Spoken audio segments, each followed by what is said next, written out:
On va parler un petit peu d'archivage, de suivi des GSU, rapidement de notes de cadrage, de FE ambulation SMUR et puis de petits livrets de fin de formation.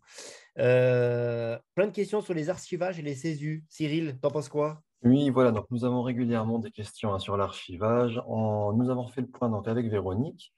Donc, concernant l'archivage, pourquoi nous le faisons? D'une part, c'est pour un point de vue administratif, afin d'assurer la gestion courante au niveau du CESU et d'avoir en permanence à disposition des informations utiles pour l'activité. C'est aussi un rôle juridique pour disposer de documents qui établissent des preuves, des engagements. C'est aussi un rôle, donc là peut-être moins important, historique, pour préserver la mémoire ou constituer l'histoire. Là, les CESU sont moins concernés. L'archivage, c'est une obligation juridique pour les agents publics.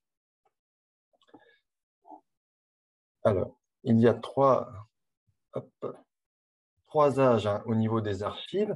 Les archives courantes, c'est la gestion quotidienne du CESU. C'est ce qui sera vraiment mis en fait dans le bureau du secrétariat.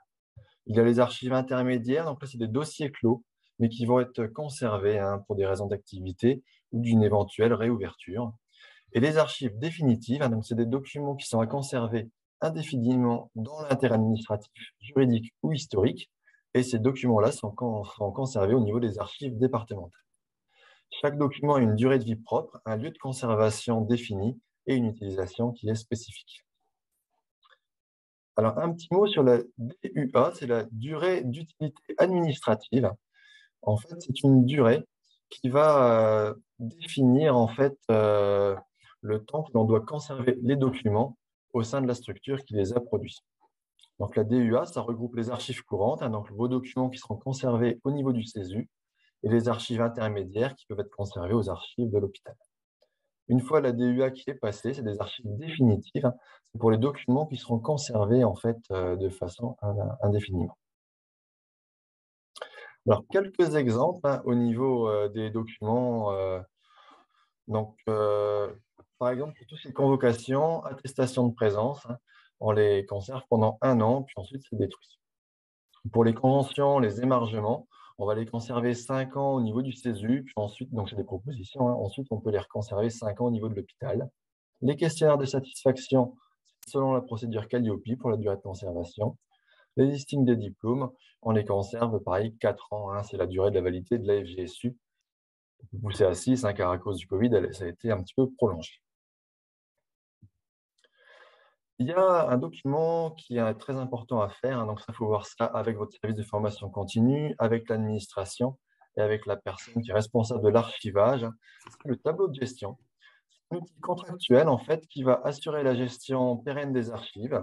Quels sont les documents qu'il faut garder, quels sont les documents à détruire et quels sont les documents à verser aux archives départementales. Ça va permettre de gérer donc les archives courantes dans les locaux du CESU et les archives intermédiaires qui peuvent être stockées à un autre endroit sur l'hôpital. Et ce document-là, donc, il est élaboré par le CESU avec les services administratifs, la formation continue, l'archivage, et il est soumis aux archives départementales. Il va recenser tous les documents produits, leur support, et préciser pour chacun d'eux la durée d'utilité administrative et le sort finaux de ces documents. Donc voilà. Donc, pour synthétiser, donc l'archivage, c'est une obligation légale. Il faut définir tout ça en fait dans un tableau de gestion et donc il faut des procédures internes pour réaliser cela. Donc sur le site dans le CESU, la FAQ, donc il y a une petite rubrique où vous pourrez retrouver en fait cette proposition. Est-ce que vous avez des questions? Eh bien non, il n'y a pas de questions, ça tombe bien, puisque Céline va nous parler un petit peu du suivi des GSU.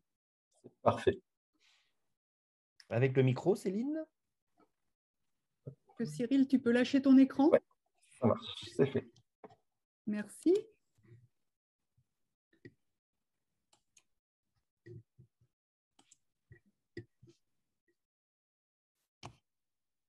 C'est bon pour vous? Parfait. Alors, donc, on a eu des questions sur les difficultés liées au suivi des attestations de gestes et soins d'urgence, et en particulier quand le candidat vient d'un autre département. Alors, on n'a pas de recette miracle. La problématique, donc, c'est comment gérer le renouvellement de l'attestation quand on n'a pas l'attestation initiale. eh bien, effectivement, il n'y a pas de fichier national des attestations qui sont délivrées. Et du coup, il va falloir aller chercher dans le CESU qui a délivré l'attestation le numéro d'attestation initiale si le candidat n'est pas en mesure de présenter son attestation initiale. Donc, pour rappel, hein, c'est une obligation pour les CESU donc, de tenir un jour un fichier des attestations délivrées. Et normalement, chaque CESU est à même de retrouver les attestations qu'il a délivrées au moins dans les 4 ans précédents. Nous sommes en train de travailler, comme Gaëlle l'a dit tout à l'heure, hein, une harmonisation de la numérotation des AFGSU qui devrait faciliter les choses et avec l'idée derrière, qui était une idée ancienne mais qui n'a jamais été mise en œuvre et qu'on est en train de relancer, de mise en place d'un fichier national, sachant que ce fichier n'est pas simple à mettre en œuvre. Et donc, voilà, on compte y travailler dans les mois à venir. Voilà pour moi. Est-ce qu'il y a des questions? Oui, un lien RGPD avec le fichier, l'harmonisation de ce fichier national. C'est pour ça que Céline nous a dit qu'on est en train d'y travailler et donc on vous répondra, savoir si c'est possible ou pas dans les mois qui viennent. C'est bien le gros problème, c'est le problème du RGPD.